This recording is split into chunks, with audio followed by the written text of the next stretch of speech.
Okay, I'm going to go ahead and work out a couple of the homework problems from homework 3-4. We didn't really have any examples of the half angle identity type problems, so I'm just going to work out number 1 and number 2 from the homework so we can get some more examples, not only of the double angle problems, but the half angle as well. Okay, so the first thing is we need to figure out which quadrant we're in. So we have cosine being negative, because it says that the ratio of the sides is -5/13.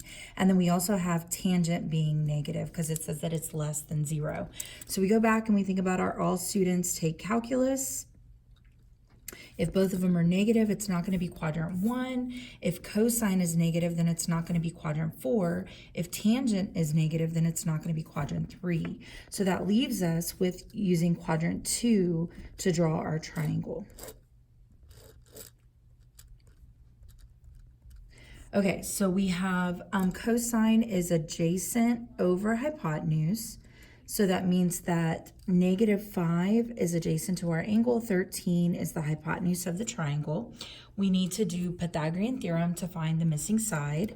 So we have, let's say our missing side is a, so we have a squared plus -5 squared equals 13 squared. So that gives us a squared plus 25 equals 169. When you subtract 25 from both sides, you get a squared equals 144. Take the square root of both sides, so a is equal to 12. So our missing side is 12. Okay, so once we've done that, we need to go through and figure out what would sine theta be, what would cosine theta be, and what would tangent theta be, because we'll be using them within our problems here. So we have sine of theta is equal to opposite over hypotenuse, so that's going to be 12/13. We have cosine of theta, and really that one was already given to us, but I'm just going to double check it, -5/13. And then tangent of theta is equal to opposite over adjacent, so this is going to be 12/5. Again, we will be using those throughout the bottom problems here. So sine of 2 theta, if you look back at your notes, it said that sine of 2x is equal to 2 times sine x cosine x. So we're going to use that, of course, replacing x with theta. So we're going to say this is equal to 2 sine theta cosine theta. So the 2 stays, and we know that sine theta is 12/13. So we're going to replace this piece with 12/13. And then we know that cosine theta is -5/13. So we want to replace this piece with -5/13. At this point, it's just a matter of plugging it into the calculator. Using the fraction buttons makes everything, or the fraction button, excuse me, makes everything a lot simpler. So we're going to go 2 parenthesis alpha y equals, get you the fraction button. I need 12 on the top, 13 on the bottom. Get off the fraction, close your parenthesis, open a new one. Alpha y equals, to get the fraction button, -5/13, close your parenthesis, and we get our answer of -120/169.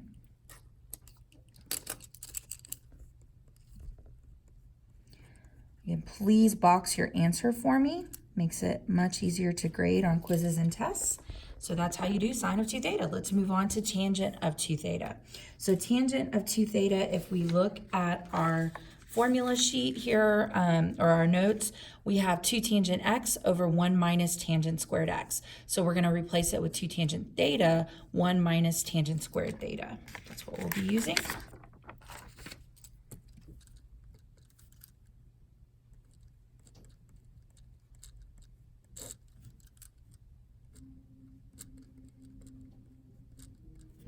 Okay, so we want to plug in tangent theta. Remember, we found tangent theta to be -12/5. That negative can go either top, bottom, or outside of it. It just can't go in both, because if we had -12 over -5, that would become a +12/5. So just be careful with little things like that. You don't want to make that mistake. So we have 2 times -12/5, and then 1 minus -12/5, but it's going to be squared because it's tangent theta squared, okay? And again, just throw it in the calculator and you have your answer. We can do fractions within fractions, which is really nice. So I did a fraction button, then I'm going to go to parenthesis. I need another fraction. I'm going to do negative 12 over 5. Then I'm going to close that parenthesis out, and then I'm going to come work on the bottom now. 1 minus parenthesis, fraction button, negative 12 over 5. You want to close the parenthesis and then square it. Don't forget that square there. And so that gives me a final answer of 120 over 119.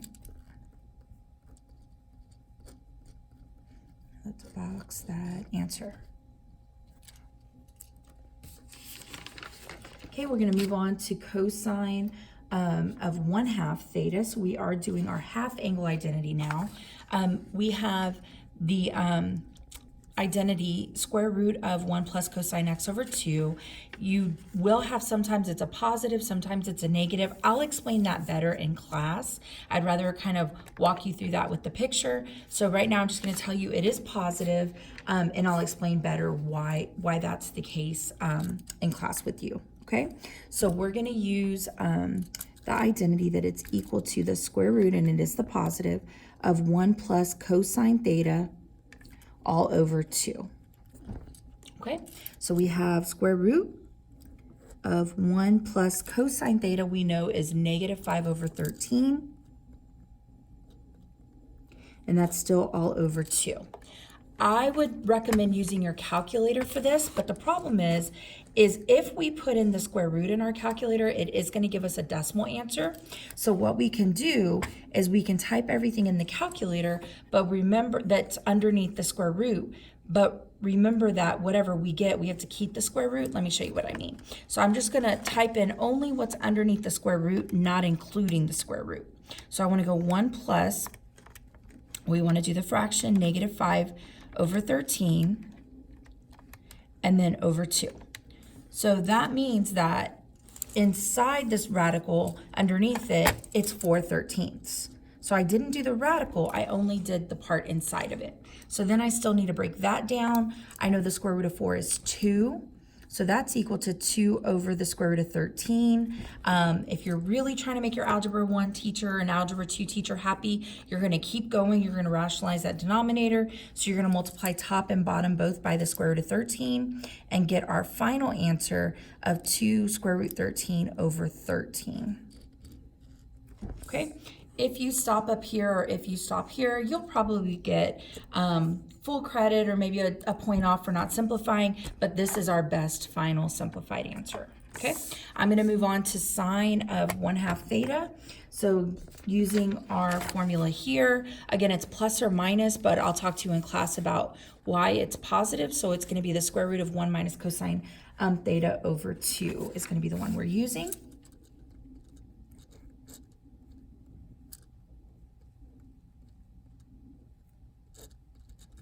Okay, so we have square root of 1 minus cosine theta is negative 5 over 13 from above, and then it's still over 2. So same thing like last time, we want to go ahead and put everything that's under the radical, we want to put it in the calculator, but we do not want to put the radical because that is going to give you a decimal answer. So keep the radical. Everything that's under the radical goes in our calculator. So 1 minus... don't forget your fraction button is alpha y equals. Okay, so underneath the radical, we have 9/13. But we do know what the square root of 9 is. That's 3. So we're going to say that is 3 over the square root of 13. But again, we want to rationalize our denominator. So that's going to be final answer of 3 root 13 over 13. Okay, next we want to do tangent of 1/2 theta. So the formula, let's see what we have here for, I just keep saying formula, I just mean the identity, is sine x over 1 plus cosine x. And so we're using theta, so we're going to say that's equal to sine theta over 1 plus cosine theta. Okay, so sine theta we found out was 12/13. We're going to plug it in on top, then we're going to do 1 plus. We found out cosine theta is negative 5/13, so we're going to plug that there in on bottom. So sine theta is, let's see, I'll just write it out next to it here. 12/13. And then we have 1 plus cosine theta is negative 5/13. And for this one, there's no radical. You can plug the whole thing into your calculator. So I'm going alpha y equals to get my fraction button, but I need another fraction because I need that 12/13 to be on the top. So I just did alpha y equals again. Notice I have 3 boxes. So I have 12/13. Now I can go to the bottom and start working on the bottom. 1 plus parenthesis alpha y equals, I have negative 5/13. Close that parenthesis, get my answer. This is equal to 3/2. Okay, I'm not going to worry about F. Don't even think it's on the quiz. We can talk about it in class if you guys want to next time. But let's go on and let's try example 2. Okay, so again, you got to start off with your all students take calculus, figure out which quadrant you're in. So we're looking for where is tangent positive and where is cosecant negative. Remember that cosecant is going to always share the same sign as sine. So wherever sine is negative, cosecant is also going to be negative. So think about your all students take calculus. Okay, we want tangent to be positive. So that means it cannot be quadrant 2 and it cannot be quadrant 4. So tangent's going to be positive in both the first quadrant and in the third quadrant. But we want sine and cosecant to be negative. So it cannot be the quadrant where everything is positive. So we must be in that third quadrant.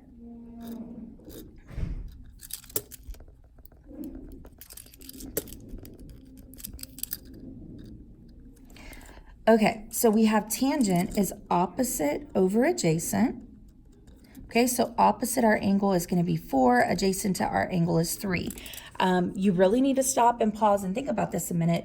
If we're in quadrant 3, then both of these sides need to be negative, because in this quadrant, your x direction is negative and your y direction is negative. So be careful if you forget your negatives. It kind of messes up a lot of stuff for us. We need to also find the missing side. Hopefully we know it's 5 because it is a 3, 4, 5 triangle. If not, you would do Pythagorean theorem and you would say c squared is equal to negative 3 squared plus negative 4 squared. And so you have 9 plus 16, which is 25. And then you know the square root of 25 is 5. And so if you forgot that 3, 4, 5 is a very special right triangle, then you could still do Pythagorean theorem and get it from there. Okay, let's go through all of our sine, cosine, and tangent and identify each of those so that we can use them within the problems down here. So we have sine of theta. Remember that sine is opposite over hypotenuse. So opposite is negative 4, hypotenuse is 5. Cosine of theta is adjacent over hypotenuse. So that's going to be negative 3 over 5. And then tangent of theta is equal to opposite over adjacent. So that's going to be negative 4 over negative 3. But since we have a negative over negative, it does make it positive 4/3. Okay, so sine of 2 theta, we use our identity that says sine of 2x is equal to 2 sine x cosine x. But instead of x, we're just using theta, no big deal. Okay, so we have 2 times sine theta we know is negative 4/5. So we're going to replace that there. And then cosine theta is negative 3/5. We're going to replace that there. And then we're going to use our calculator and get our answer. Okay, 2 parenthesis alpha y equals to get that fraction. And then another fraction, alpha y equals. And so that gives me the final answer of 24 over 25. Box it and move on. Okay, cosine 2 theta. If we look at our identities, cosine of 2 theta is equal to cosine squared x sine squared minus sine squared x. So since we're using theta, we're going to write it as cosine squared theta minus sine squared theta.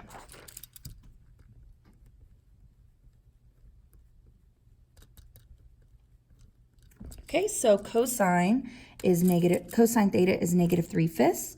So we're going to replace this with negative 3/5, but squared, since we do have the square there. Minus sine theta is negative 4/5, But again, we're going to square it because we have the square there. So we're replacing the cosine theta and the sine theta, but then we're squaring it to satisfy the square there. Okay, so now we're just going to use the calculator.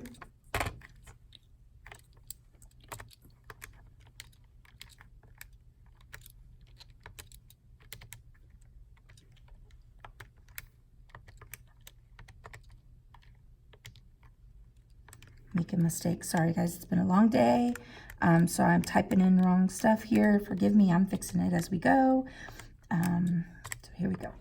So let's see. I'm going to check it because, again, I was typing in lots of mistakes there. I have -3/5 squared minus -4/5 squared. I'm happy. Get an answer. Final answer there is -7/25.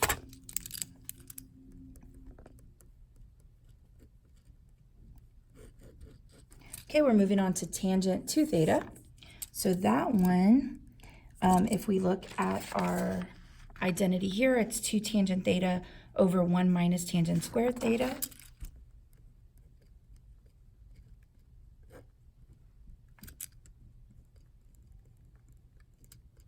Okay, so we have tangent theta is 4/3.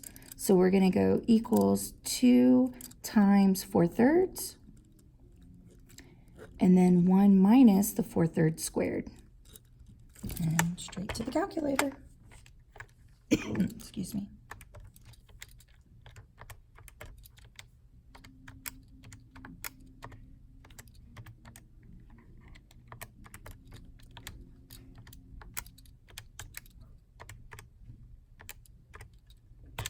Okay, 2 times 4/3, 1 minus 4/3 squared. I got -24/7.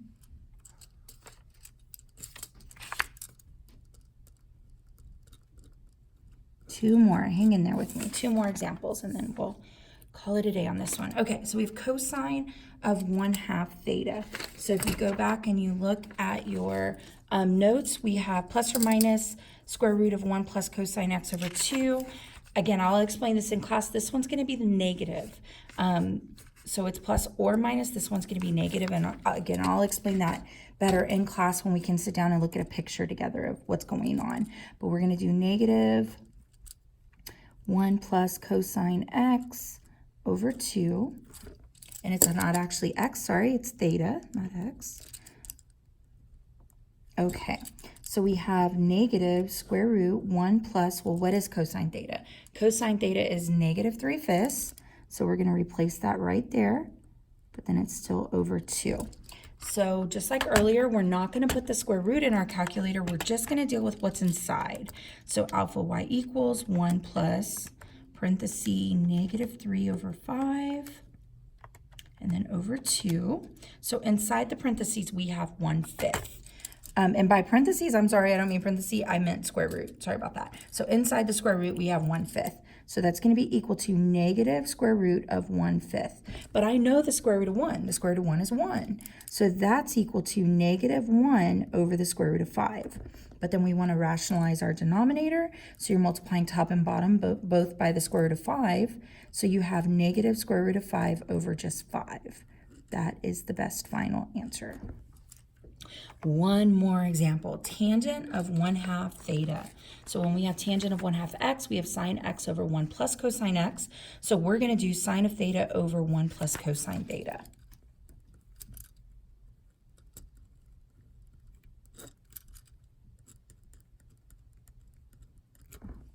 Okay, so sine theta, if we go back up here, is -4/5. And then on the bottom, we have 1 plus cosine theta, which is -3/5. And we use the calculator, and we'll have our answer. So I need another fraction to put that -4/5 in. And then on the bottom, we're going to do 1 plus fraction -3/5. Final answer is just -2. I hope those examples helped you a little bit in practicing the double angle identities and the half angle identities. Again, I will go over these problems in class with you on figuring out, do I use positive or do I use negative? And that's it. See you next time.